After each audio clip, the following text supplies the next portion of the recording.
آقا علیہ السلام نے جو اسلام دیا وہ مسجد اور خانقاہ عبادت گاہ کی چار دیواری میں محدود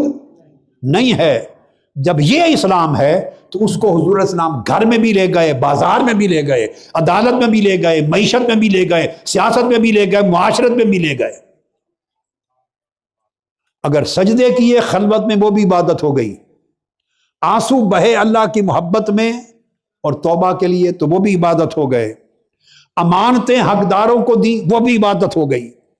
رشتے ٹوٹے ہوئے اللہ کے لیے جوڑ دیے وہ بھی عبادت ہو گئے، پیار کے بول بول کر ٹوٹے دل جوڑ دیے عبادت ہو گئے، زبان نے سچ کہہ دیا جھوٹ کو روک لیا عبادت ہو گئی، خیر خواہی نام و نمود کے لیے نہیں دوسرے کے لیے، یہ سب عبادات ہو گئیں، اور ان سب سے آپ کے آخرت کے خزانے بن گئے۔ گویا اس طرح کا ہر عمل، چھوٹا چھوٹا ہر فعل